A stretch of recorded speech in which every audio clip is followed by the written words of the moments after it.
Салам მეგობრებო, გიბრუნდებით კიდევ ერთი ეპიზოდით. ამ ვიდეოში ვისაუბრებთ საკმაოდ მნიშვნელოვან თემაზე კომპიუტერებში და კომპიუტერის ტვინზე ფაქტობრივად. ეს არის ჩვენი პროცესორები, Central Processing Unit, CPU იგივე. შეიძლება ახლა პროცესორებზე საუბარი რომ დავიწყოთ, ჩვენ ერთი დღე არ გვეყოს ამაზე სასაუბროთ, იმიტომ რომ ძალიან ვრცელი თემაა და პროცესორი ძალიან ბევრ რამეს გულისხმობს.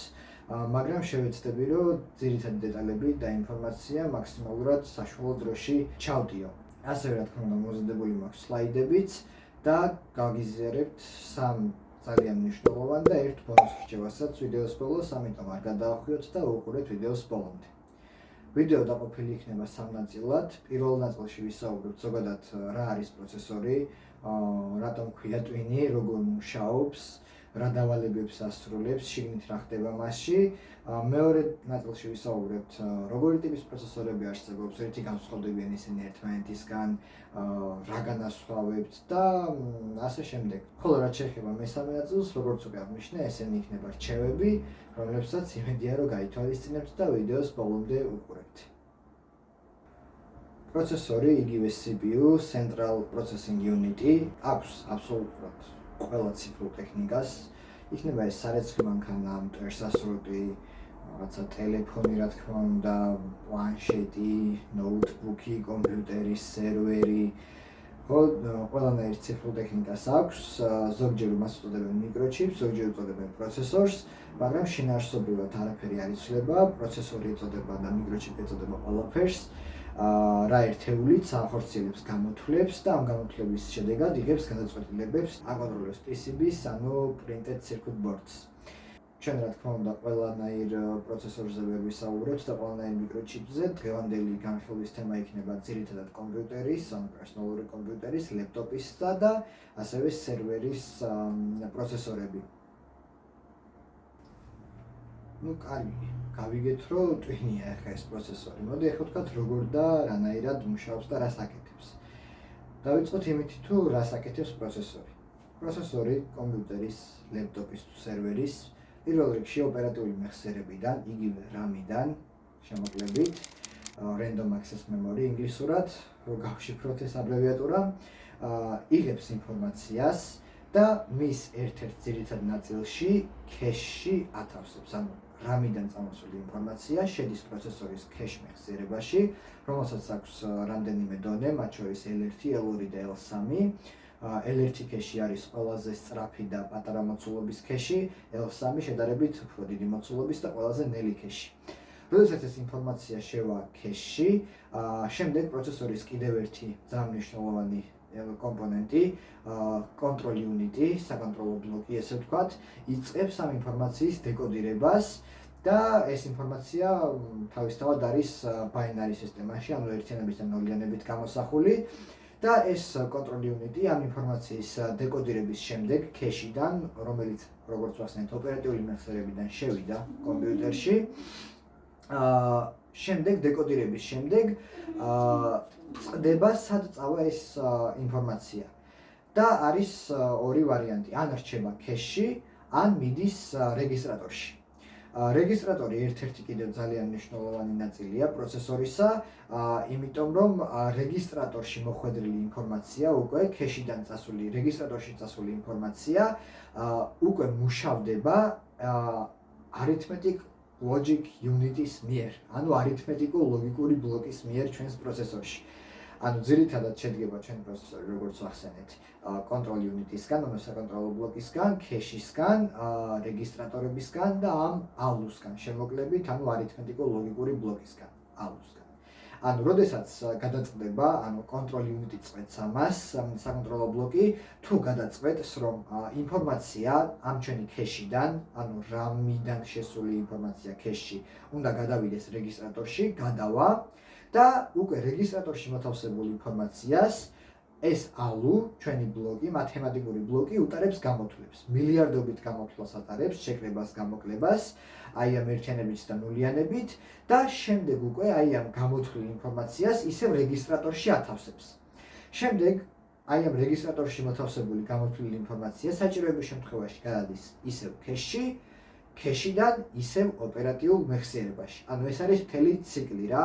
მოდი ერთხელ შევაჯამოთ კიდე.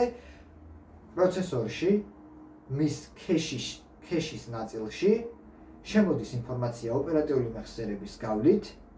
ქეშში მოთავსებული ინფორმაციას კონტროლ იუნიტი, ანუ ჩვენი საკონტროლო ბლოკი უკეთებს დეკოდირებას და დეკოდირებული ინფორმაცია შემდეგ ისევ კონტროლ იუნიტის მიერ წყდება, უნდა მოთავსდეს თუ არა რეგისტრატორებში. ეს რეგისტრატორებიც თავისი შინაარსით გარკვეული მოცულობის ნაწილებია, ქეში უფრო დიდია, რეგისტრატორი ძალიან პატარა მოცულობის არის შედარებით და უფრო სწრაფია ბევრად ვიდრე ქეში. და რეგისტრატორში მოთავსებული ინფორმაციას კი უკვე ეს ჩვენი არითმეტიკულ-ლოგიკური ბლოკი, ALU, შემოკლებით ინგლისური აბრევიატურა Arithmetic Logical Block, უკეთებს მილიარდობით კალკულაციას. და უკვე აბრუნებს აი ამ გამოთვლილ შედეგებსაც რეგისტრატორში. შემდეგ ისევ კონტროლ იუნიტი წყვეტს დააბრუნოს თუ არა ეს ინფორმაცია ქეშში და ქეშიდან RAM-ში. საბოლოოდ მაინც ბრუნდება, რა თქმა უნდა, დიდი ხანი იქ ძალიან არ ჩერდება ეს ინფორმაცია. Ну, მოკლედ ეს არის მთელი ციკლი რა, ანუ ინფორმაციას, ეხლა უკვე ინფორმაციულ ციკლზე რო გადავიდეთ, ინფორმაცია შემოდის ჯერ ოპერატიულში, სხვადასხვა ნაწილებიდან, ოპერატიულიდან ქეშში, ქეშიდან რეგისტრატორში, რეგისტრატორიდან უკვე ALU ამუშავებს ამ ინფორმაციას, აბრუნებს ისევ რეგისტრატორში, შემდეგ ისევ ქეშში და უკან ოპერატიულ მეხსიერებაში. ეს არის ძალიან მოკლე აღწერა იმისა, თუ როგორ მუშაობს ჩვენი პროცესორი. რა თქმა უნდა, იქ არის ძალიან ბევრი დეტალი, მათ შორის საათი, რომელიც პირდაპირ კონტროლ იუნიტს უკავშირდება და სხვა დეტალები, რომელზეც მოდი ახლა ჩვენ საუბარი არ გვინდა. ავხსნათ ესე ძალიან მარტივი ტერმინებით და მარტივად, როგორ მუშაობს პროცესორი. და მოგეხსენებათ, პროცესორს გააჩნია ასეთი კრიტერიუმი, გიგაჰერცი, GHz-ით რო იწერება და ეს ნიშნავს, რამდენ აი ამ ციკლს ასრულებს პროცესორი ერთ წამში. და 3.5 GHz პირობითად ნიშნავს, რომ აი ეს პროცედურა, რაც ჩვენ აღწერეთ, პროცესორი აი ამ პროცედურას ასრულებს 3.5 მილიარდჯერ, ანუ 3 მილიარდ 500 მილიონი ჯერ. 6 GHz-იანი პროცესორი ნიშნავს, რომ ამ პროცედურას ასრულებს 6 მილიარდჯერ წამში და ასე შემდეგ. ანუ ეს გამოთვლები და ინფორმაციის ტრანსფორმაცია ხდება ძალიან დიდი სისწრაფით. ამიტომ უნდა დავაფასოთ უფრო მეტად რამდენი შრომა გაიწევა ჩვენი კომპიუტერების, ლეპტოპების და სერვერების მხრიდან, თუნდაც ერთი წამის განმავლობაშიც კი. ეს იყო მეტნაკლებად ამომწურავი ინფორმაცია იმის შესახებ, როგორ მუშაობს ჩვენი პროცესორები და როგორც ვიდეოს დასაწყისში ვახსენე, ეს პროცესორი და მიკროჩიპი აქვს ყველა ციფრულ ტექნიკას და ჩვენ მათზე საუბარი ყველაზე რო დავიწყოთ, ვერ მომრჩევით ძალიან დიდი ხანი. ამიტომ ვისაუბრეთ მხოლოდ პროცესორებზე, რომლებიც არის გამოყენებული სერვერებისთვის, ლეპტოპებისთვისა და პერსონალური კომპიუტერებისთვის. გადავიდეთ უკვე ვიდეოს მეორე ნაწილზე და უკვე ვისაუბროთ, რითი განსხვავდება ჩვენი პროცესორები ერთმანეთისგან, როგორი ტიპების არსებობს და ასე შემდეგ. Ну, ის რომ განსხვავებულები არის ლეპტოპის, სერვერის და პერსონალური კომპიუტერის პროცესორები, ეგ უკვე დაყოფა არის რაღაც ნიშნით, მაგრამ ამასთან ერთად პროცესორები იყოფა მათი სოკეტის, სიმძლავრის, ელექტროენერგიის მოხმარების, ტექნოლოგიების და კიდევ სხვა ძალიან ბევრი კრიტერიუმებით. Ну, დავიწყოთ სოკეტზე საუბრით. სოკეტი არის ის ბუდე, სადაც უნდა მოვათავსოთ ჩვენი პროცესორი. არის განსხვავებული ტიპის სოკეტები, ეს ვიდეო ხე სოკეტებს არ ეხება, ამიტომ არ შევამტელებში. უბრალოდ იცოდეთ, რომ დაახლოებით 3 ტიპი არის ძირითადი სოკეტების, PGA, BGA და LGA. კომპიუტერებში, დესკტოპ კომპიუტერებში ძირითადად გვხვდება LGA, მაგრამ იყო შემთხვევა, რომ AMD-ს AM4 სოკეტი მომიყვა მიცით, სხვა სოკეტზე და არა LGA სოკეტზე. ერთ სიტყვით, მაგის გარდა, რომ განსხვავდება აი ამ 3 მოდელისგან ეს სოკეტები, ასევე თვითონ კონკრეტული სერიის, მაგალითად LGA სოკეტებიც ერთმანეთისგან განსხვავდება ფორმით, ზომით და რაც მნიშვნელოვანია კიდე, პროცესორსა და სოკეტს შორის მაკავშირებელი პინების რაოდენობით. და მაგალითად რო ხედავთ პროცესორის სოკეტის მაგალითად 1155-ს, ანუ 1055-ს, ეგ ნიშნავს, რომ პროცესორსა და სოკეტს შორის 1055 მაკავშირებელი პინია. 1700 სოკეტი თუ 1700 პინია მაკავშირებელი, თუ 775 სოკეტია 775 მაკავშირებელი პინია. ეგრე მუშაობს ეგ სოკეტები. ძალიან კარგია პროცესორების კლასიფიკაციისთვის ასეთი სოკეტების მეშვეობით დაყოფა. ნუ იქიდან გამომდინარე, რომ ფორმით და ზომით და ამ პინებით განსხვავდება სხვადასხვა სოკეტის პროცესორები, სხვადასხვა თვითონ სოკეტებზე არ მიდის. მაგალითად, ერთი სოკეტის პროცესორი მეორე სოკეტის პლატაზე არ წავა. აი ესეთი დამოკიდებულებაა. მეორე მნიშვნელოვანი ფაქტორი, რითაც განსხვავდება პროცესორები ერთმანეთისგან, არის სიმძლავრე, ანუ გიგაჰერცები, GHz-ით რო იწერება, ვისაუბრეთ უკვე შევეხეთ ლაითად და ასევე ბირთვების და ნაკადების რაოდენობით. ნუ ესე უხეშად რო ვთქვათ, რაც უფრო მეტი ჰერცი და მეტი გიგაჰერცი და რაც უფრო მეტი ბირთვი და ნაკადი აქვს პროცესორს უფრო ძლიერია, მაგრამ ესე ცალსახად თქმაც არ შეიძლება, იმიტომ რომ კიდევ ბევრი დეტალია და მაგაზე შემდეგ ვიდეოებში აუცილებლად ვისაუბრებთ. ნუ ხო, სიმძლავრის განსაზღვრად ძალიან გვეხმარება, რომ დავყოთ ჩემ პროცესორები რაღაცა ჯგუფებად. შემდეგი ძალიან მნიშვნელოვანი დეტალი არის დენის მოხმარება. საშუალოდ ძველი პროცესორები მოიხმარდნენ 100 ვატამდე დენს საშუალო მუშაობის დროს, ახალი პროცესორები მოიხმარენ 200 და 250-საც კი. ამიტომ ჩვენ თუ გავითვალისწინებთ რამდენ დენს მოიხმარს პროცესორი, ძალიან ბევრი პროცესორის დავაგებას შევძლებთ მაღალ დენის მომხმარებლილებად და დაბალი დენის მომხმარებლიან პროცესორებად. ნუ ერთი ასეთი კრიტერიუმი არსებობს, ესე ვთქვათ, აბრევიატურა TDP, Thermal Design Power ქვია, რო გავშალოთ ეს სიტყვა და ხშირად გამოსახავენ ხოლმე პროცესორის დენის მოხმარებას აი ამ TDP-ით, იმიტომ რომ თვითონ TDP, როგორც მანძილი მეტრებით და რაღაცა თუნდაც მეტრებით და წონა კილოგრამებით, TDP იზომება ვატებით. არა და თვითონ ცალკე აღებული TDP შინაარსობრივად ნიშნავს რამდენ დენს, ანუ რამდენი სიმხურვალის გამოყოფა შეუძლია კი არა და რამდენ სიმხურვალეს გამოყოფს პროცესორი ნორმალური დატვირთვის პირობებში და ეს გამოისახება ვატებით და ამას თითქოს იყენებენ ხოლმე როგორც პროცესორის დენის მოხმარება, მაგრამ ზუსტი საზომი არ არის. და ახლა გადავიდეთ უკვე ძალიან მნიშვნელოვან ნაწილზე, რაც არის თაობები. და თაობები გარკვეულწილად უკავშირდება კიდევ ერთ არანაკლებ მნიშვნელოვან თემას, ტექნოლოგიებს. ნუ ორი გიგანტი მწარმოებელი, AMD და Intel, მეტი ხა პროცესორებს არავინ არ აკეთებს. ყოველ წელს ან უფრო მეტი დროის ინტერვალში აწარმოებენ ახალი პროცესორების თაობას. მაგალითად, ახლა ყველაზე ახალი არის Intel-ის Core Ultra-ები, რომელიც არის მე-15 თაობად მოიხსენიებენ პროცესორებისა, იმიტომ რომ მე-14 თაობით მორჩა რაღაცნაირად, ანუ i7 იყო მე-11, მე-12, მე-13, მე-14 და ახლა შექმნეს Core Ultra და დაიწყო თითქოს პირველი თაობით. მაგრამ იდეაში მოიაზრება როგორც მე-15 თაობა. ხო, ანუ ასეთი დამოკიდებული. AMD-ც ანალოგიურად ახალ თაობებს უშვებს. ზოგადად უფრო მეტ ყურადღება მისაქცევია თაობა, ვიდრე თვითონ სერია პროცესორის, მაგალითად i3, i5, i7 თუ i9. უფრო მეტი ყურადღება ექცევა თაობას, იმიტომ რომ თაობა არის დროში ყველაზე ახლად შექმნილი, აქვს ყველაზე ახალი დახვეწილი და შეიძლება ინოვაციური ტექნოლოგიებიც კი და ყველა ვარიანტში ღირს მისი შეძენა და ყიდვა და ჯობია აბსოლუტურად თითქმის ყველა კრიტერიუმით მის წინააღმდეგ თაობებს რა. თაობები თავისთავად განასხვავებს ერთმანეთის პროცესორებისგან და თაობები ერგება ასევე სოკეტებსაც. ყველა თაობის პროცესორს თავისი კონკრეტული სოკეტები აქვს და კონკრეტული პროცესორები, რომლებიც აი ამ თაობას ეკუთვნის და კონკრეტულ სოკეტს ეკუთვნის. მაგალითად 1155 სოკეტი, 1155 სოკეტი კითხულობს მეორე, მესამე თაობის პროცესორებს. და აი ასეთი დამოკიდებულებაა რა, სხვადასხვა პროცესორი ვერ ჩაიდება, იმიტომ რომ როგორც ვახსენეთ, ზომით, ფორმით ისინი განსხვავდება ერთმანეთისგან. ეს იყო კიდევ ერთი ძალიან მნიშვნელოვანი დეტალი, ესე ვთქვათ. ეხლა ბოლოსკენ გასწავლით როგორ უნდა გაარჩიოთ პროცესორის თაობები ერთმანეთისგან. თაობის გარჩევა ხდება როგორ? მაგალითად ავიღოთ i3, i5, i7, i9, არა აქვს მნიშვნელობა, ნებისმიერი ავიღოთ. მის შემდეგ ყველა პროცესორს აქვს რაღაც რიცხვები, მაგალითად 2100, 11400, 14900, 9900, ანუ რაღაცა 1000-ით გამოხატული რიცხვი.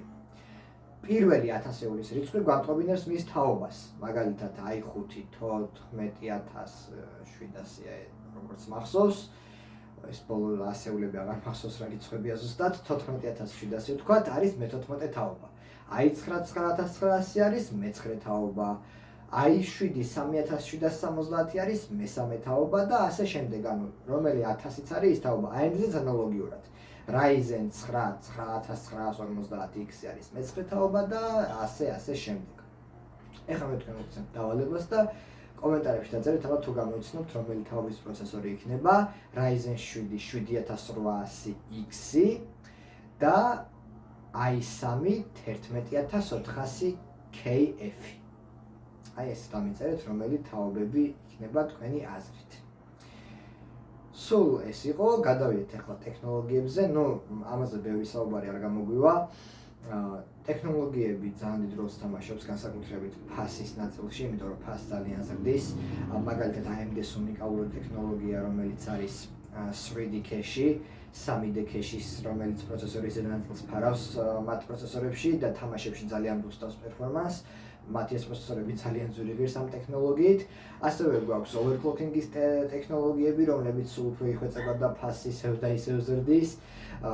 ასევე არის სხვადასხვა კიდე დამატებით ტექნოლოგიები, მაგალითად ნანომეტრები, რამდენი ნანომეტრიანი ტექნოლოგიაზეა პროცესორი შექმნილი და ყოველ ჯერზე და ყოველ წელს უფრო და უფრო იხვეწება და ვითარდება ეს ჩვენი ტექნოლოგიები. კიდევ ერთხელ დავახსენო, რომ ფასზე ძალიან მოქმედებს. და გადავიდეთ პრაქტიკულ რჩევებზეც. რჩევა ნომერი 1.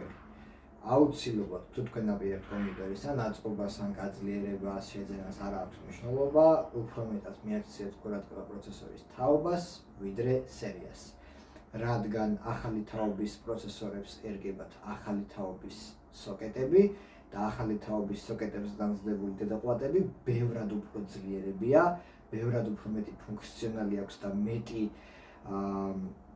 საშუალება აქვს გაძლიერებისაც და ასე შემდეგ და ყველა ასპექტში ჯობია, ვიდრე ძველი სოკეტის და ძველი თაობებისთვის განყოფილ დედაპლატებს. ამიტომ გაითვალისწინეთ, კიდევ ერთხელ ვიმეორებ, თუ თქვენ აპირებთ შეძენას, აარჩიეთ და უპირატესობა მიანიჭეთ მაღალ თაობას, ვიდრე მაღალ სერიას. მაგალითად, თუ თქვენ დაინახავთ i9 მე-11 თაობას, არ იყიდოთ მხოლოდ იმიტომ, რომ ის i9-ა და საპირწონეთ იყიდეთ პირობითად i3, რომელიც არის მე-14 თაობა, იმიტომ რომ ის არის ახალ სოკეტზე და ეს ახალი სოკეტი ბევრად უფრო პერსპექტიულია და გამოგადგებათ, ვიდრე ძველი სოკეტები. ძალიან მნიშვნელოვანი დეტალი ეს თვითონ სოკეტსაც რო თავი დავანებოთ, თვითონ პროცესორებიც გაცილებით მეტად წარმარდები და დახვეწილები და ფუნქციურადაც და ტექნოლოგიურადაც დახვეწილებია, ვიდრე ძველი თაობის პროცესორები. ხშირ შემთხვევაში ძველი თაობის პროცესორებს აქვთ მიზიდველი ფასი, მაგრამ ამ ფასმა არ მოგატყუოთ იგივე ფასად, ან ცოტა მეტ ფასად გირჩევნიათ იყიდოთ ძველი სერიის, მაგრამ ახალი თაობის პროცესორები. მეორე რჩევა მდგომარეობს შემდეგში. არ მიაქციოთ ყურადღება მაინდამაინც ბირთვების ნაკადების და გიგაჰერცების რაოდენობას. კი, თავისი როლი და წილი და მნიშვნელობა აქვს ამ მონაცემებს, მაგრამ დღესდღეობით ძალიან სერიოზული გამოწვევა, რაც პროცესორების წინაშე დგას, არის მაღალი ტემპერატურები. ცეცხლი იყიდება, დნება, ხურდება და სასწაულები ემართება. ყველაფერს თავი დავანებოთ, პირველ რიგში ეს უწყობს ხელს იმას, რომ ნაწილი მალე გაფუჭდეს, იმიტომ რომ მაღალ ტემპერატურებზე ტექნიკა მალე ფუჭდება ზოგადად. ამიტომ ყველაფერს უხდება სიგრილე, ეს ერთი. და მეორეც, როცა პროცესორს აქვს ძალიან ბევრი ბირთვი, ამ ბევრ ბირთვს სჭირდება შესაბამისი გაგრილება. პირობითად თქვენ თუ გაქვთ 24 ბირთვიანი პროცესორი, მაგალითად i9 მე-14 თაობას K ვერსიას აქვს 24 ბირთვი. თუ პროცესორი იყენებს აი ამ 24 ბირთვიდან, მაგალითად 16-17 ბირთვს და ის ძალიან ცხელდება, შემდეგ უკვე მისი დანარჩენი ეს რაც დარჩა ბირთვები 24-მდე ფაქტობრივად გამოუყენებელი რჩება, იმიტომ რომ მაღალი ტემპერატურები უშლის ბევრი ბირთვის და ნაკადის შესაბამისად გამოყენებას. ანუ დიდად აზრს კარგავს თუ პროცესორი ცხელდება, რამდენ ბირთვიანია ის. ბევრად უფრო გირჩევნიათ გქონდეთ 16 ბირთვიანი, 8 ბირთვიანი პროცესორი და დარწმუნებულები იყოთ, რომ ეს 8 ბირთვი თავის საქმეს აკეთებს, არ ხურდება, მეტ ხანსაც გაგიძლებთ და თავის რესურსს თავიდან ბოლომდე გამოიყენებს. ამიტომ ძალიან მნიშვნელოვანი მომენტია, რომ ტემპერატურები გამოიკვლიოთ. შედით Reddit-ის პოსტები ნახეთ, თუ რომელ პროცესორი გაქვთ ან ყიდვას აპირებთ ან გაძლიერებას. Reddit-ის პოსტები ნახეთ, ბენჩმარკები ნახეთ, ხალხის ფიდბექები როგორ აფასებენ. თუ შეამჩნევთ, რომ ძალიან ბევრი ადამიანი არ ეპორტებს ამ პროცესორებს მაღალ ტემპერატურებზე, ჩემგან ძალიან დიდი თხოვნაც და რჩევაც არის, რომ არ გაეკაროთ, გირჩევნიათ სტაბილურ ტემპერატურებზე მომუშავე პროცესორები, რადგან თანხასაც დაზოგავთ, ტყუილად ბევრ ბირჩით ფულს არ გადაიხდით, რაც ძალიან ზრდის პროცესორის ფასს და ამავდროულად თქვენი ფასის საპირწონე წარმადობაც გექნებათ პირდაპირ. რჩევა მესამე.